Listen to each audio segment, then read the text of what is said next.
Shalom Bapak Ibu Saudara, mari kita mau rasakan hadirat Tuhan. Kita mau memuji namanya, kita mau membesarkan namanya. Sebab dia adalah Tuhan yang benar, dia yang Tuhan yang layak kita muliakan.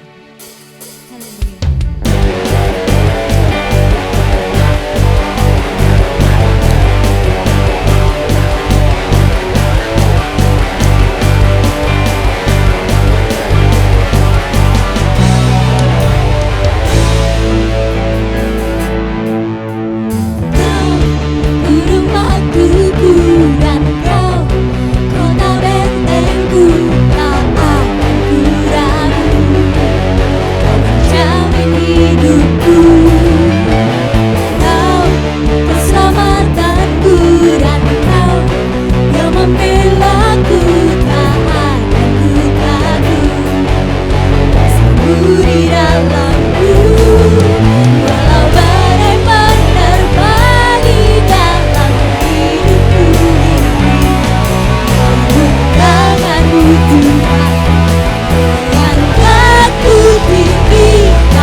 Kota bentengku tak ada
Tuhan. Kita rindu untuk memuliakan nama-Nya. Kita mau lebih dalam menyembah di dalam Tuhan. Sebab Dia yang layak untuk disembah. Sebab Dia yang memiliki kasih yang luar biasa bagi setiap kita. Setiap kita mau rindu untuk datang ke hadirat-Nya. Setiap kita mau rindu untuk berada di dalam hadirat-Nya.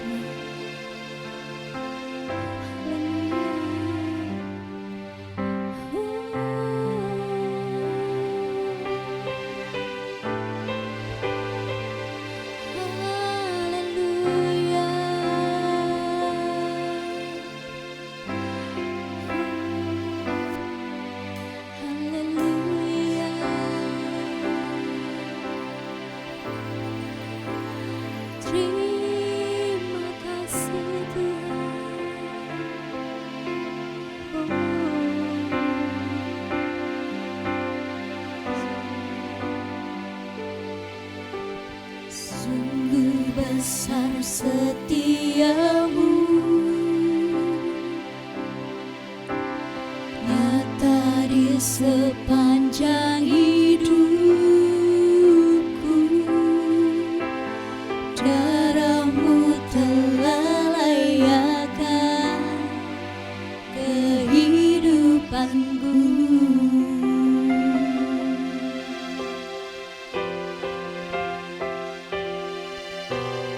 Tiada kata yang bisa lukiskan indahnya Kau Tuhan.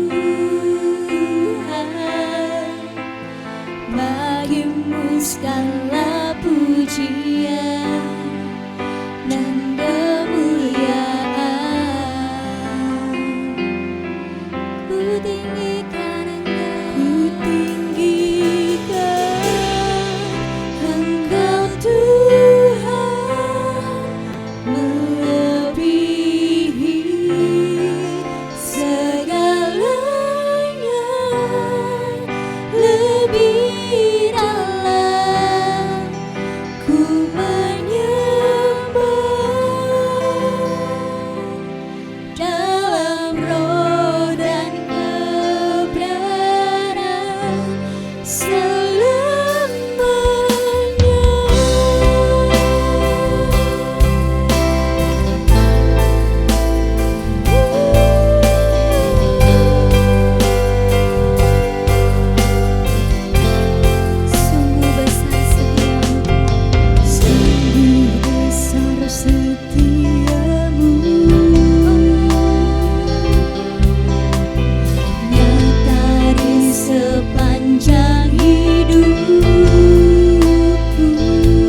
nyata di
Bapak Ibu Saudara.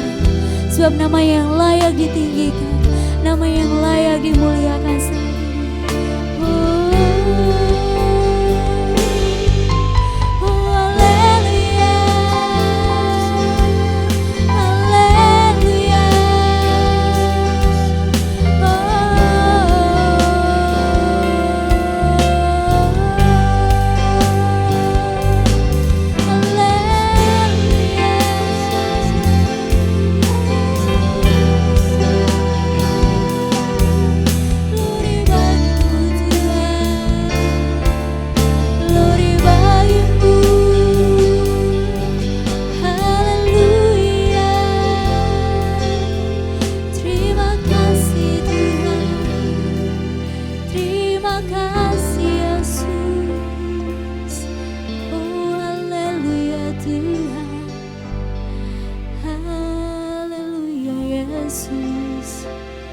Terima kasih Tuhan,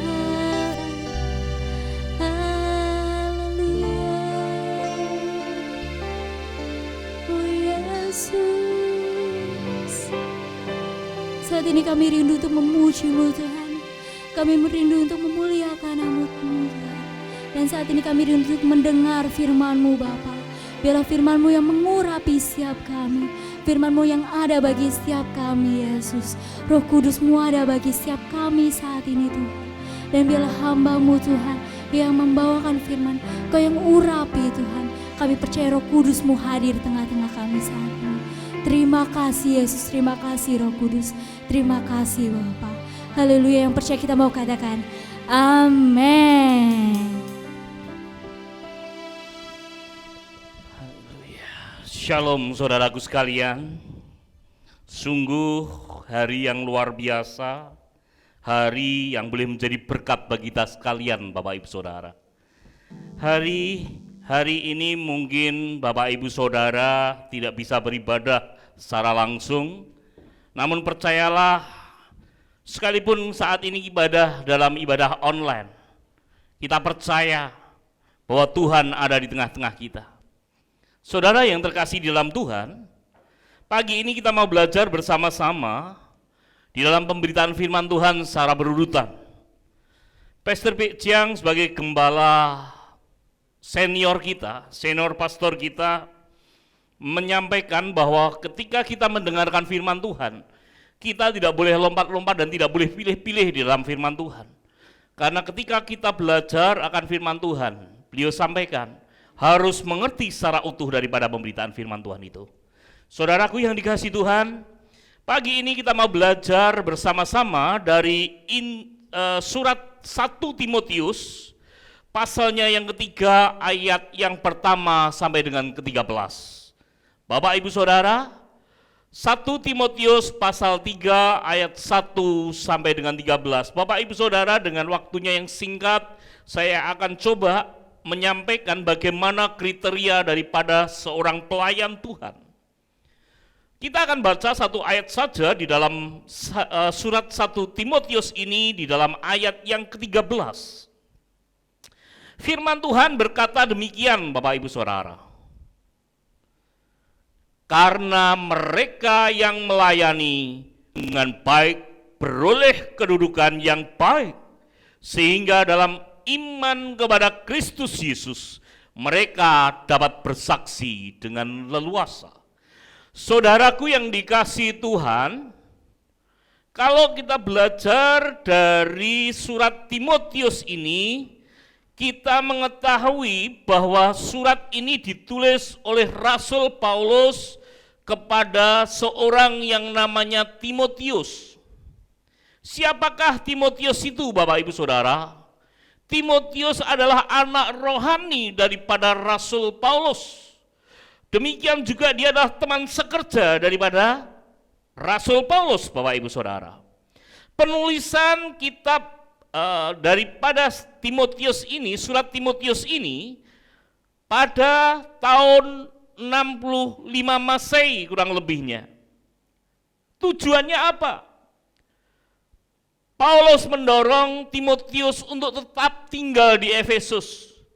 Karena apa? Karena di Efesus terjadi banyak pengajaran sesat, banyak guru-guru palsu yang memiliki motivasi yang salah di dalam pelayanannya. Sehingga akhirnya dia menyesatkan umat Tuhan di sana. Saudara yang dikasihi Tuhan, kalau berbicara mengenai pelayanan, tentunya pelayanan ini bukan hanya sekedar jabatan atau kedudukan. Namun pelayanan ini secara utuh harus kita kerjakan dengan hati yang tulus dan murni, yang senantiasa kerohanian kita ini diperbaharui dan dibentuk. Kalau di dalam pasal yang ketiga, ayat 1 sampai dengan ke-13 ini saudara, di dalam surat Timotius ini, ada beberapa pelayanan di sana. Yang pertama adalah penilik jemaat, Bapak Ibu Saudara. Penilik jemaat di sana di dalam bahasa aslinya adalah episkope. Episkope di dalam translate langsungnya di dalam King James Version menerjemahkan di sana adalah seorang tugasnya visitasi atau visitation. Dia menilik jemaat, mengawasi jemaat. Lalu yang kedua adalah penetua. Penetua di dalam bahasa Yunaninya adalah presbytes, yang memiliki arti yang orang sudah tua. Tetapi sebenarnya makna ini bukan hanya sekedar makna yang memiliki orang yang tua, tetapi memiliki kedewasaan rohani, memiliki kedewasaan di dalam hikmat dan rohaninya.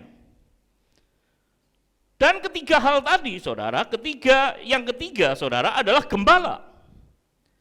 Gembala adalah yang memimpin, memelihara kawanan domba Allah.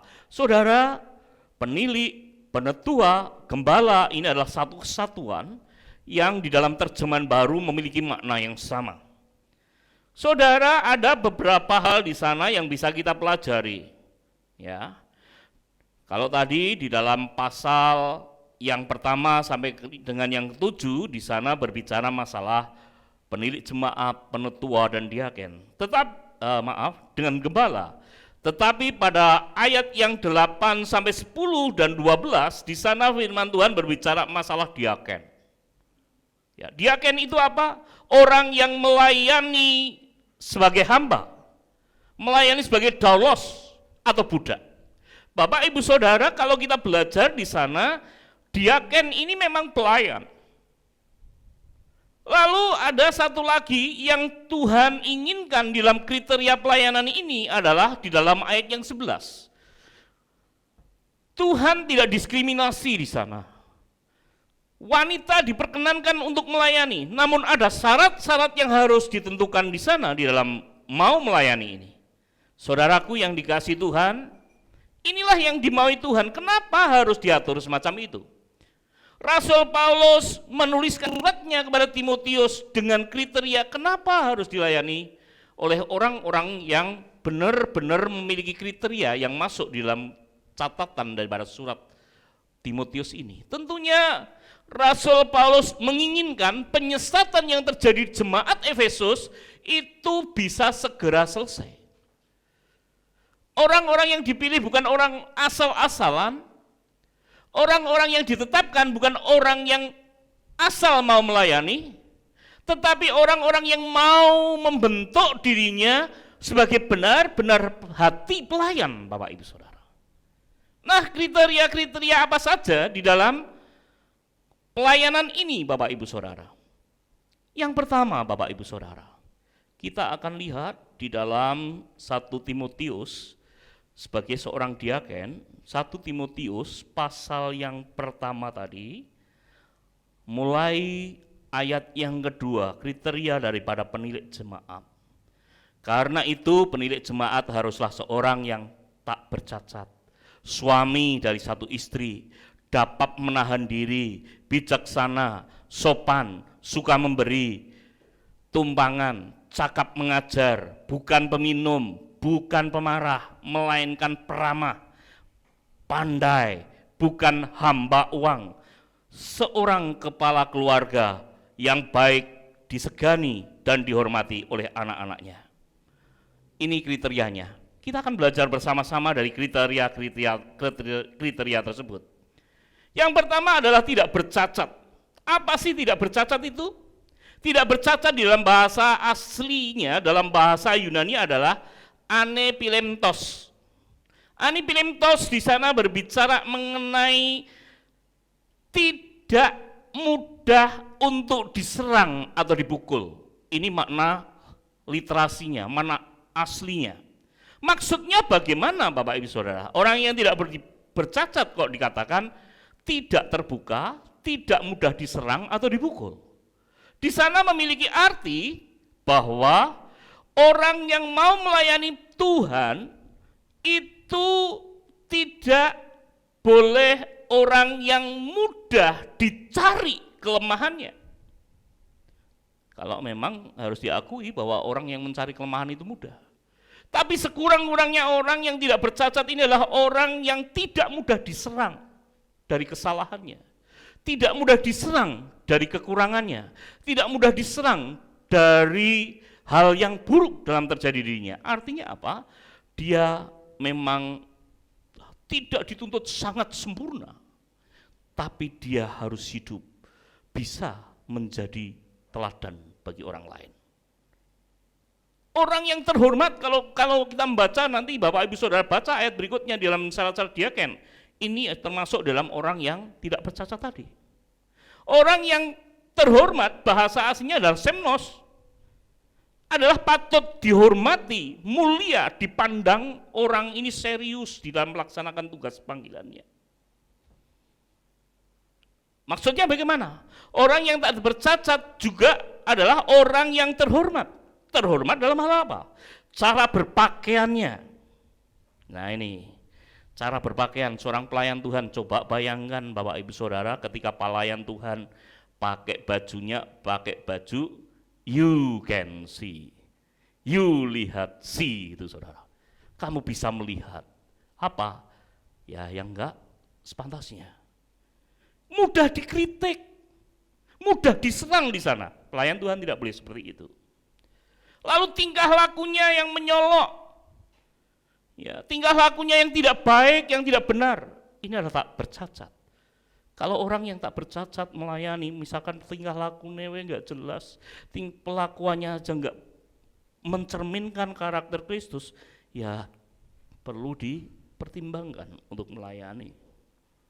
Lalu apalagi Bapak Ibu Saudara di sana, orang yang terhormat, orang yang dihormati, orang yang pandang serius, orang yang tak bercacat itu, tindakan dan cara bicaranya. Coba bayangkan ketika dia di mimbar, wah penyembahannya luar biasa. Dia menyampaikan pujian terhadap Tuhan luar biasa. Tetapi ketika pelayan Tuhan ini keluar dari rumah Tuhan, hidupnya di dalam kehidupan sekuler, perkataannya sudah menjauh dari Tuhan. Bukan Roh Kudus lagi perkataannya yang bekerja, tapi roh kuda, roh liar di sana. Ini tidak mencerminkan, saudara. Yang kedua, syarat kriteria pelayan Tuhan yang kedua adalah suami dari satu istri. Suami dari satu istri ini maksudnya bagaimana? Dia adalah tidak melakukan pernikahan poligami. Artinya dia monogami, hanya memiliki satu istri. Satu istri bukan berarti wahaya yang sah, bukan. Perselingkuhan tidak boleh ada di sana. Pikiran-pikiran perselingkuhan tidak boleh terjadi di sana. Seorang pelayan Tuhan benar-benar harus hidup di dalam pernikahan yang kudus yang diharapkan Tuhan. Ini kriteria yang kedua, saudara. Kriteria yang ketiga adalah dapat menahan diri. Dalam bahasa aslinya adalah nepalios. Nepalios ini di dalam King James Version itu diterjemahkan self control. Self control adalah pengontrolan diri, penahanan diri, saudara. Artinya apa? Orang yang menahan diri tidak mudah tergoda akan hal-hal yang negatif. Tidak mudah tergoda atas hal-hal yang bisa menjatuhkan orang percaya ini jatuh di dalam dosa. Tapi hidupnya benar, hidupnya kudus di hadapan Allah. Inilah saudara, orang yang dapat mengendalikan dirinya adalah orang-orang yang hidup dipimpin oleh firman. Self control, terkontrol oleh firman, dikuasai oleh firman. Salah satunya bagaimana? Nah, kalau di dalam syarat-syarat diaken di sana, salah satunya adalah tidak bercabang lidah. Saudara, orang bercabang lidah itu yang seperti apa? Apakah lidahnya bercabang? Bukan. Yunani menjelaskan dalam bahasa aslinya adalah medilogos. Medilogos berarti menceritakan rahasia orang itu tabu. Tidak diperkenankan menceritakan rahasia orang. Tidak membawa kebohongan. Artinya semuanya benar yang disampaikan. Tidak mudah gosipin orang lain. Nah, inilah yang semestinya kita kerjakan Bapak Ibu Saudara. Yang pertama tadi, kita harus tidak bercacat ketika melayani Tuhan. Di dalam ketidakbercacatan kita harus menjadi orang-orang yang terhormat. Yang kedua, kita harus menjadi suami dari satu istri. Artinya kita tidak boleh hidup poligami. Kita tidak boleh hidup berselingkuh di sana. Ya. Dan ada di dalamnya adalah ketika memiliki suami dari satu istri, pasti keluarganya adalah keluarga yang saleh. Keluarga yang saleh di sana. Oh, anak-anaknya menghargai, menyegani orang tuanya. Dan inilah saudara, ciri-ciri pelayan. Yang ketiga adalah menahan diri. Nepalios. Di dalam nepalios kita bisa mengendalikan lidah kita. Medilogos. Medilogos adalah kita tidak berkata dua arti. Nah, berkata dua arti artinya adalah tidak menceritakan rahasia orang. Kita bisa menyimpan rahasia orang, tidak membawa kebohongan. Dan yang keempat, bijaksana. Saudara, orang yang bijaksana dalam bahasa Yunaninya adalah sapron. Sapron itu berarti sehat. Sehat apa? Pikirannya. Berarti orang yang bijaksana pasti sehat pikirannya. Orang yang tidak gila. Orang yang waras. Saudara, bijaksana di sini berbicara mengenai bagaimana kita dikuasai oleh Roh Kudus. Kita dipimpin oleh Roh Kudus. Akal budi kita dikuasai oleh Roh Kudus. Roh Kudus yang memimpin hidup kita. Jadi orang bijaksana itu tidak dikuasai oleh pikirannya sendiri. Orang yang sehat pikirannya tidak hanya dikuasai oleh pikirannya sendiri. Tapi orang yang sehat itu adalah orang yang dikuasai oleh Roh Tuhan. Pikirannya dikuasai oleh pikiran Roh Tuhan, bukan pikirannya sendiri. Karena apa? Di dalam Roh Tuhan ada kebenaran, di dalam Roh Tuhan ada damai sejahtera. Yang berikutnya Bapak Ibu Saudara, seorang pelayan Tuhan itu harus sopan. Sopan dalam bahasa aslinya adalah kosmios. Kosmios itu berperilaku baik. Orang yang sopan itu adalah orang yang berperilaku baik. Saudara, orang sopan itu hasil dari orang yang bijaksana. Orang yang berkepribadian bijaksana menghasilkan suatu kesopanan. Kenapa? Orang yang bijaksana tadi saya sampaikan, orang yang dikuasai oleh Roh Kudus. Roh Kudus itu roh damai sejahtera, roh yang teratur. Ketika roh yang teratur itu memimpin, maka yang timbul kesopanan. Kesopanan inilah yang akan mencerminkan karakter kita. Karakter Kristen yang sejati. Kalau kita mau, saudara, kalau kita mau, saya yakin tidak ada yang sulit menjadi kriteria pelayan Tuhan. Saudara, sopan berbicara mengenai sebuah keadaan bagaimana kita menerapkan diri kita di dalam tingkah laku, perkataan, dan bahkan cara berpakaian kita, cara dandan kita. Inilah yang harusnya menjadi perenungan kita, Bapak Ibu Saudara. Percayalah, ketika Tuhan telah memberikan kuasa-Nya bagi kita, Roh Kudus memimpin hidup kita, maka Tuhan akan menyertai kita, sehingga apa? Kita menjadi orang yang sopan. Kita tampak cantik dan wangi rohani, bukannya sekadar cantik dan wangi secara fisik, tetapi lebih daripada itu. Seorang pelayan Tuhan yang berikutnya harus suka memberi tumpangan. Suka memberi tumpangan, Bapak Ibu Saudara. Suka memberi tumpangan dalam bahasa aslinya adalah philosenos. Philosenos ini arti literalnya adalah mengasihi sesama siapapun dia. Saudara, kadangkala ketika kita ini menjadi pelayan Tuhan, kita pilih-pilih orang. Wah, orangnya ini yang bisa saya ajak kerjasama. Oh, orang ini yang bisa saya ajak bergandengan tangan. Saudara, ini artinya kita sudah pilih-pilih. Kita tidak mengasihi orang lain, kita tidak bisa memberi tumpangan pada mereka.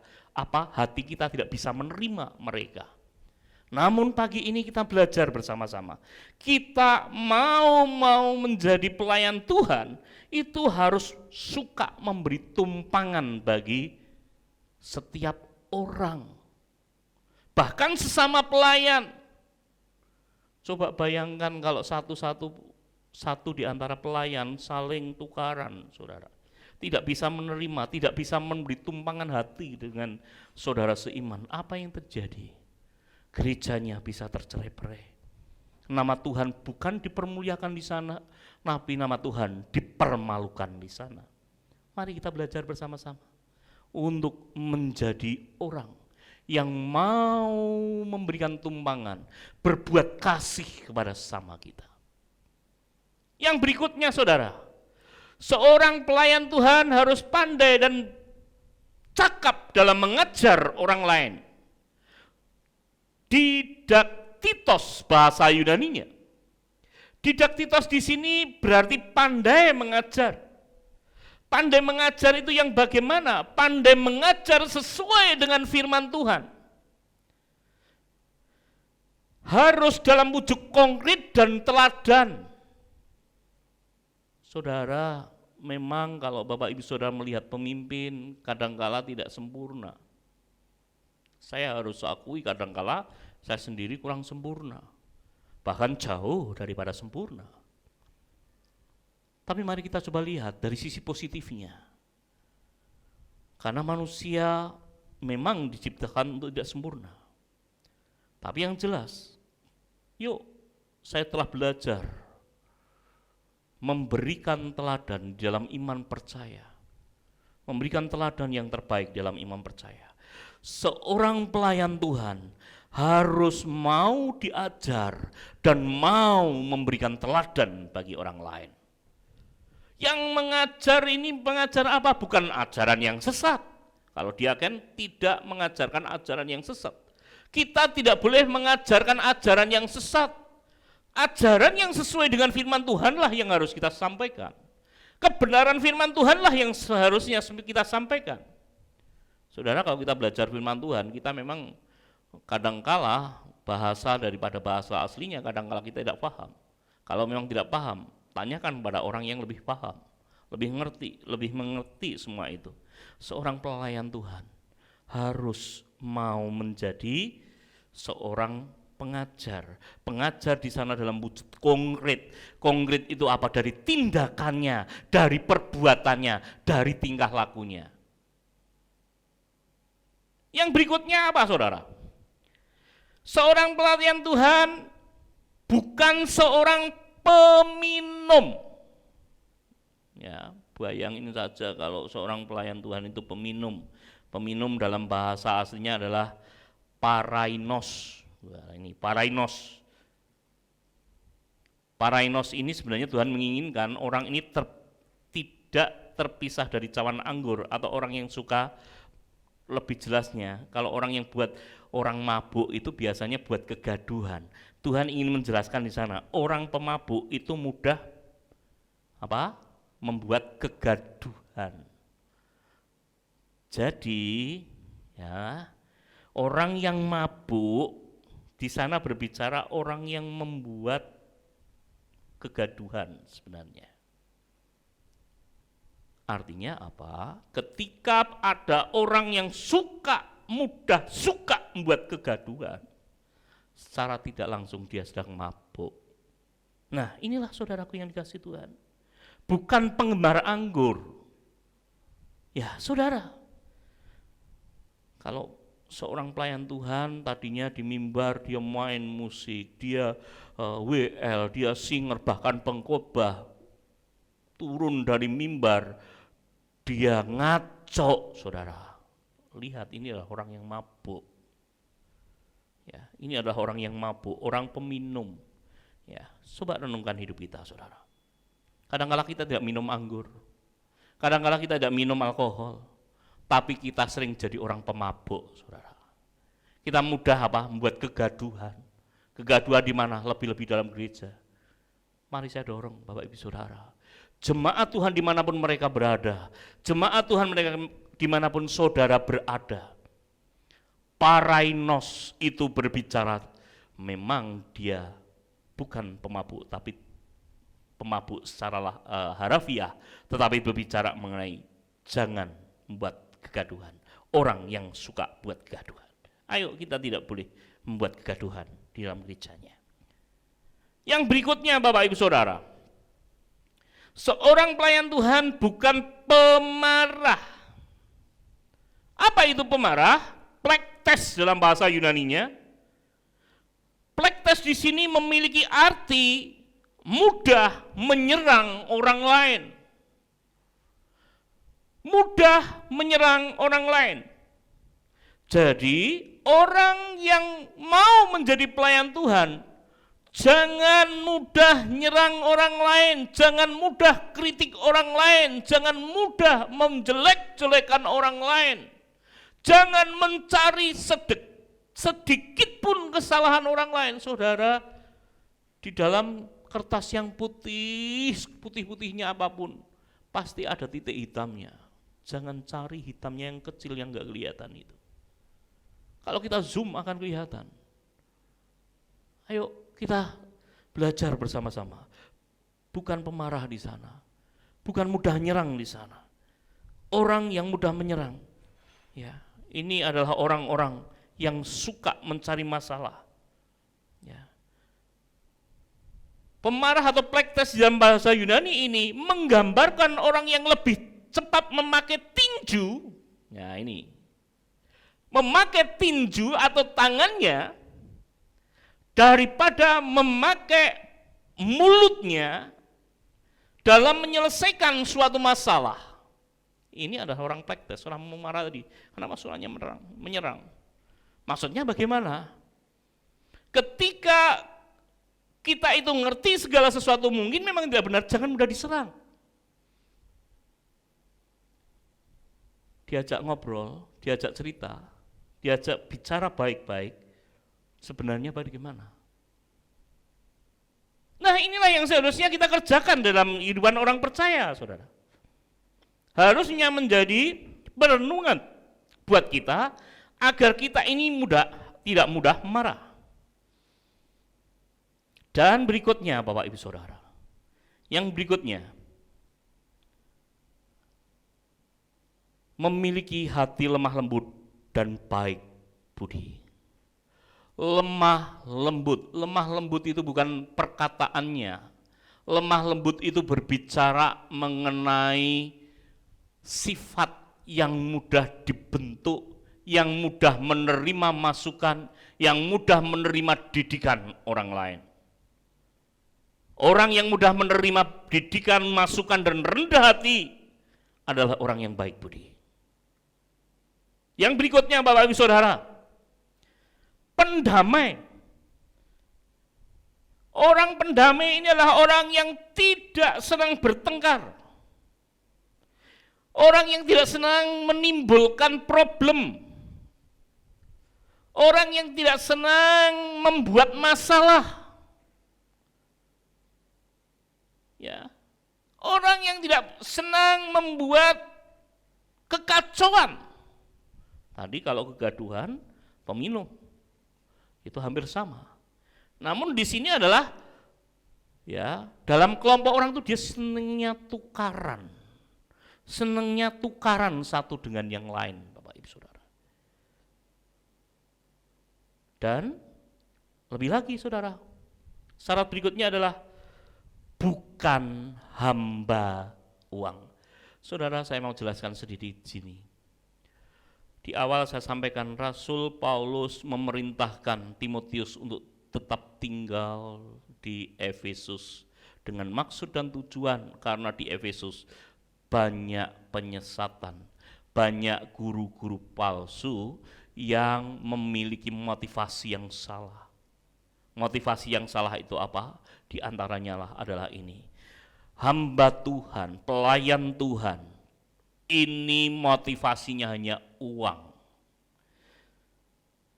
Hanya uang. Kalau tidak ada uang, dia enggak mau melayani. Hanya uang, kalau tidak ada uang dia bingung.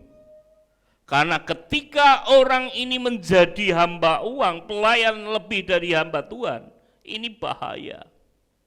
Karena apa? Dia bisa memanfaatkan jemaat. Saya sampaikan sekali lagi. Seorang pelayan Tuhan ketika motivasinya hanya uang dan sebagai hamba uang, dia memanfaatkan jemaat.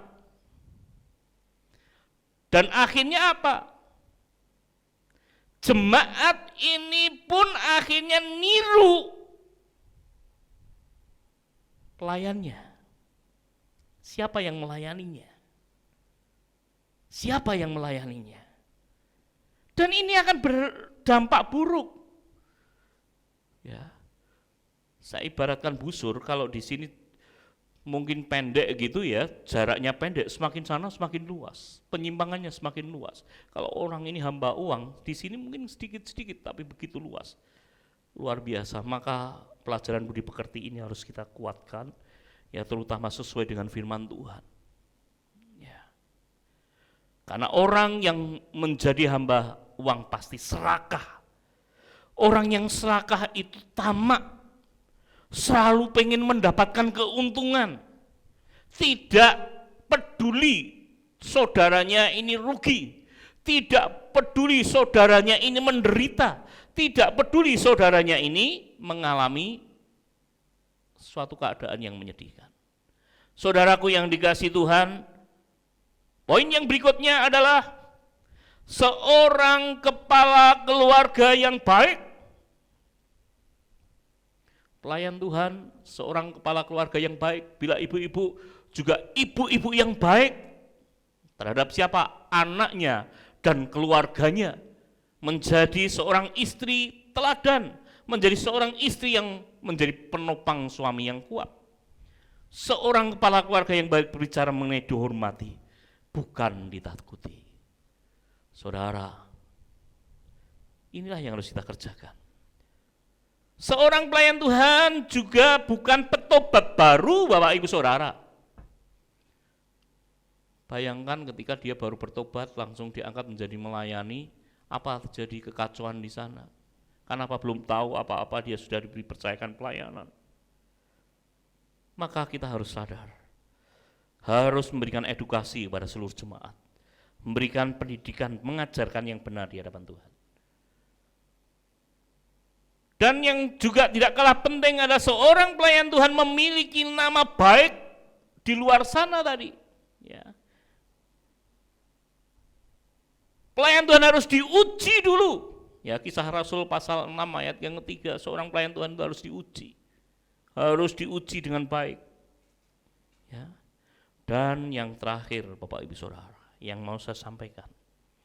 Pelayan Tuhan harus melayani dengan baik, dengan penuh dedikasi, dengan penuh tanggung jawab, dengan penuh disiplin. Saya bersyukur anak-anak Tuhan di tempat ini, ya, tadi ketika mau ibadah online sudah pada datang sebelum jamnya. Semua sudah siap. Karena apa? Ada kedisiplinan. Dia melayani dengan baik. Melayani dengan sungguh-sungguh. Saudaraku yang dikasihi Tuhan, seorang pelayan bukan sekedar keahliannya. Saya sampaikan sekali lagi. Pelayan Tuhan bukan hanya sekedar keahlian, kepintaran dan pengetahuan. Tapi seorang pelayan Tuhan itu seorang yang memiliki hati takut akan Tuhan. Kriteria pelayan tadi memang sulit untuk dicapai setiap orang. Tapi ketika kita mau melayani, yang jauh lebih penting adalah kita mau memberi diri kita bagi hormat kemuliaan Tuhan. Minat dan kesediaan melayani tidak cukup untuk melayani. Tetapi hati yang tulus, hati yang mau dibentuk, hati yang senantiasa murni dan mau diperbaharuilah menjadi pelayan Tuhan yang berkenan di hadapan Tuhan. Saudaraku yang dikasihi Tuhan, mari kita bersama-sama renungkan firman Tuhan yang telah kita dengar pagi ini. Ada berapa hal yang bisa kita renungkan. Seorang pelayan Tuhan itu tidak bercacat. Seorang pelayan Tuhan itu harus suami dari satu istri. Seorang pelayan Tuhan itu harus dapat menahan diri. Seorang pelayan Tuhan itu harus bijaksana. Seorang pelayan Tuhan itu harus sopan. Seorang pelayan Tuhan itu suka memberi tumpangan, di dalam kasih dia menerima siapapun. Dan seorang pelayan Tuhan itu cakap dalam mengajar, didaktos di sana. Ya, saudaraku yang dikasihi Tuhan, seorang pelayan Tuhan bukan peminum, bukan pembuat kegaduhan di sana. Seorang pelayan Tuhan bukan pemarah atau plektes, namun seorang pelayan Tuhan adalah lemah lembut hati yang mau dibentuk, baik hati dan baik budi. Pendamai, tidak mudah bertengkar, tidak suka bertengkar, tidak suka menimbulkan masalah, bukan hamba uang, saudara. Seorang pelayan Tuhan adalah seorang kepala keluarga yang baik, ibu rumah tangga yang baik, seorang anak yang baik di sana. Seorang pelayan Tuhan harus sudah bertobat dan teruji di sana. Melayan Tuhan harus melayani dengan baik, dengan penuh dedikasi. Kita mau sempurna sebagai Tuhan Yesus sempurna melayani kita, saudara. Tutup Alkitab saudara, pejamkan mata saudara. Kita mau bersama-sama renungkan firman Tuhan yang telah kita dengar.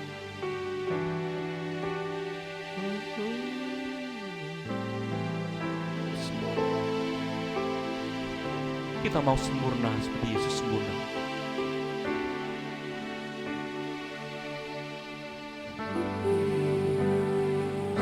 Seperti-Mu Yesus. Amen.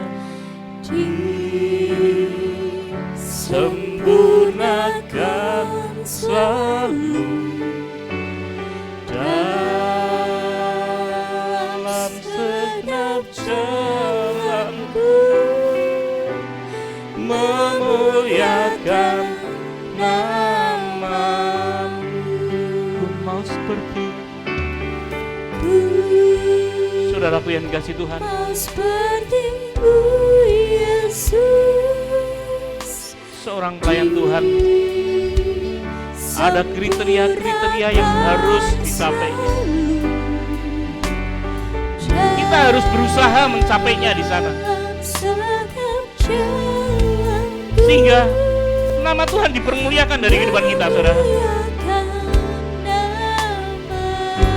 Bagaikan bejana Tuhan kami ini dibentuk untuk melayani Engkau lebih lagi, Tuhan.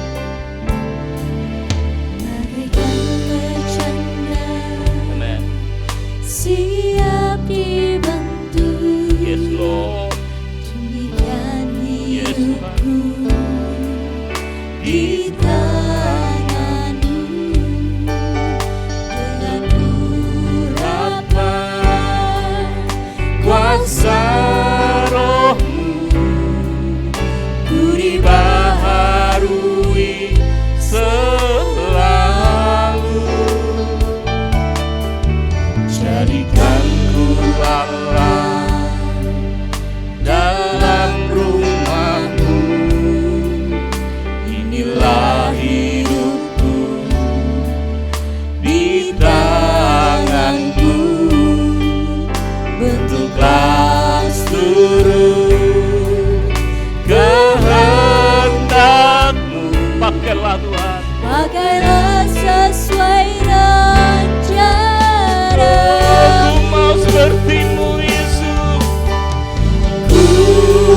bersama-sama saudara. Kita mau melayani Tuhan dengan segenap hati kita. Pelayanan di dalam gereja Tuhan tidak harus dinimbang. Saudara bisa ambil bagian di dalam pelayanan saudara dimanapun saudara berada. Kita mau mencerminkan Yesus hidup dalam hidup kita, sehingga nama Tuhan dipermuliakan dari hidup kita. Kita mau terus disempurnakan, sehingga semakin layak di hadapan Tuhan, semakin berkenan di hadapan Tuhan, saudara. Yes Lord, kamu mau seperti Engkau Tuhan yang mau melayani sepenuh hati. Allah melayani Engkau, karena Kau Tuhan memberikan keteladanan itu. Bahkan Yesus memberikan keteladanan di kayu salib dengan pelayanan yang sempurna. Sekali lagi, aku mau sempurna sebagai Engkau sempurna Tuhan. Mau seperti-Mu Yesus.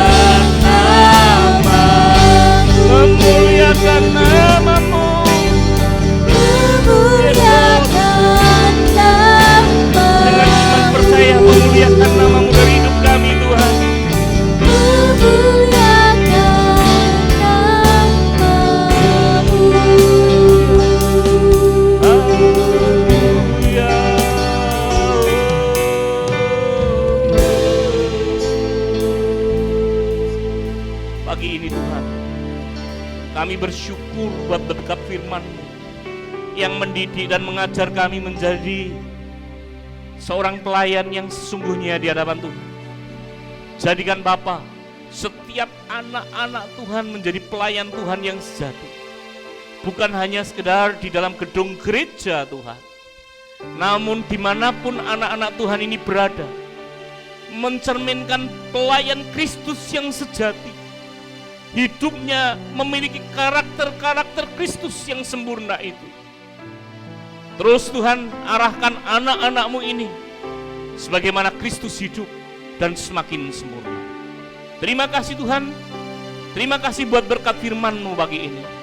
Kami bersyukur buat anugerah yang Engkau nyatakan atas kami. Terima kasih Tuhan. Terima kasih Yesus. Di dalam nama-Mu kami sudah berdoa dan bersyukur. Pagi ini saudara, kita mau bersama-sama masuk dalam meja perjamuan kudus Tuhan. Kita akan memperingati karya Tuhan di kayu salib. Karya Tuhan yang luar biasa, yang telah disalibkan untuk menebus dosa dan pelanggaran kita. Dengan tubuh dan darahnya kita ditebus dan dibasuh dari setiap dosa yang melekat. Hanya melalui Yesus, hanya melalui Yesus. Pengorbanannya itu menjadikan kita orang-orang yang diperbaharui senantiasa untuk dipakai bagi hormat kemuliaan nama Tuhan.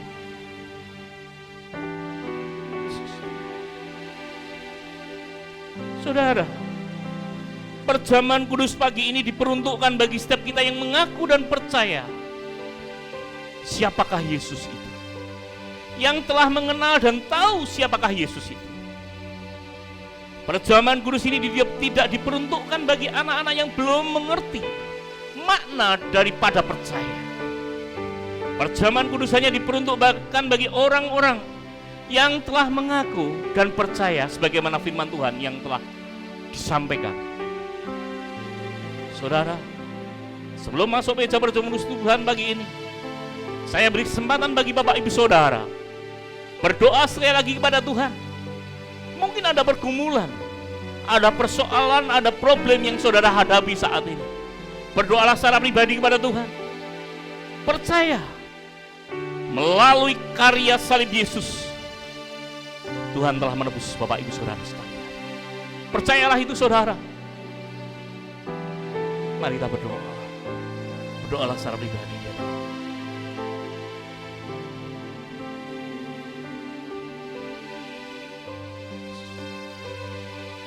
Yesus. Yesus. Saudara, saya undang bagi berdiri bersama-sama. Kita akan masuk dalam meja perjamuan Tuhan pagi ini. Kita akan angkat roti tangan kanan kita tinggi-tinggi. Saudara, roti ini adalah lambang daripada Kristus yang telah dipecah-pecahkan buat kita. Dan kita percaya hanya melalui pengorbanan tubuh Kristus kita ditebus dosa pelanggaran kita. Kita ingat kembali karya salib Yesus. Tuhan berfirman, inilah tubuhku yang diserahkan bagi kamu. Perbuatlah ini menjadi peringatan akan aku. Mari dengan penuh percaya kita makan bersama-sama roti lambang tubuh Kristus sambil berkata, di dalam nama Tuhan Yesus Kristus.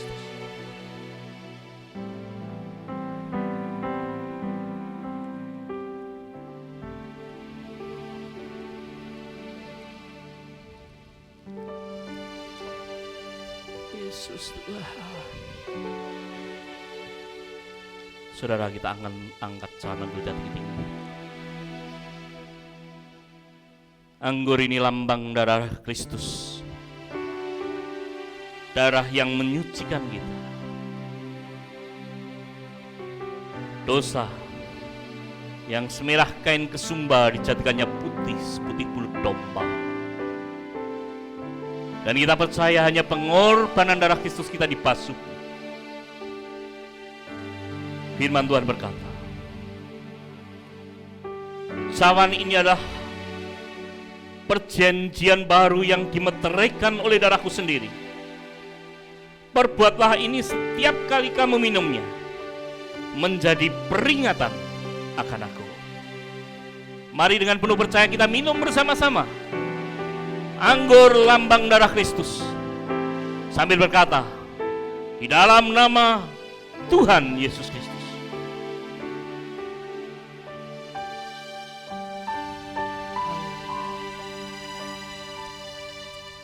Mari kita bersyukur di hadapan Allah kita. Terima kasih Tuhan, terima kasih buat karya salib-Mu. Terima kasih buat karya salib-Mu. Terima kasih.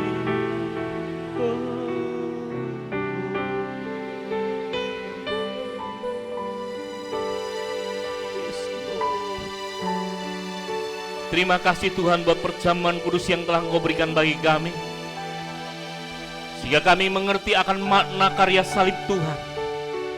Tuhan telah menebus kami, telah membebaskan kami dari perbudakan dosa melalui karya salib-Mu.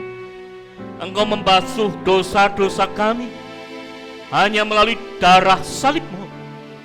Kami bersyukur akan semua itu ya Tuhan. Dan biarlah Tuhan, melalui karya salib-Mu itu kami menjadi orang-orang yang layak di hadapan Tuhan untuk melayani. Semakin sempurna ke arah Engkau Tuhan. Kami Tuhan mau bertumbuh menjadi karakter-karakter Kristus yang semakin dewasa ke arah Engkau. Terima kasih Tuhan. Kami bersyukur buat perjamuan kudus Tuhan pagi ini.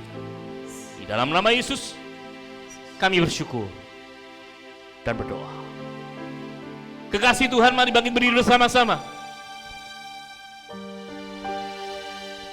Kita akan terima berkat dari Tuhan.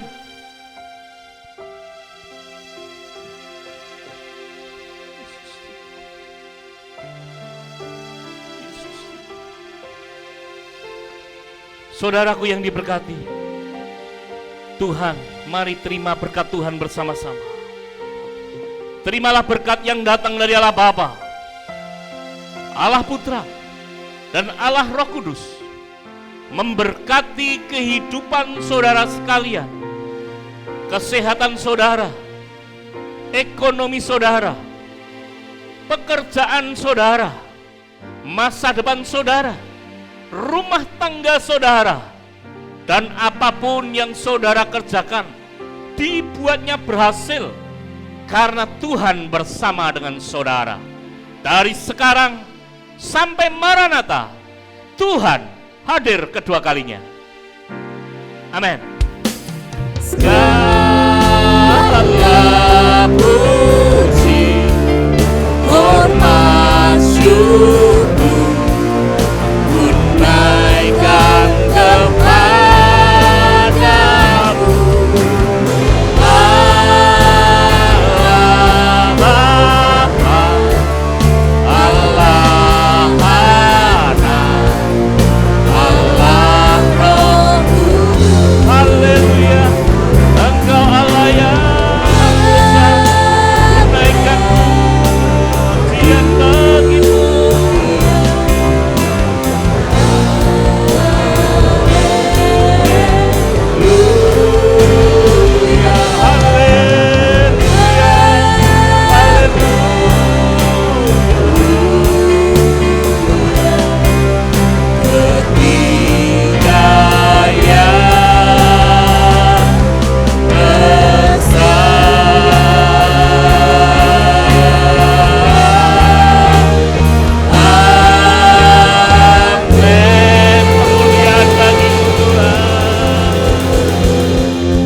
Ibadah selesai, Tuhan Yesus berkati Bapak Ibu Saudara sekalian dimanapun Bapak Ibu Saudara berada.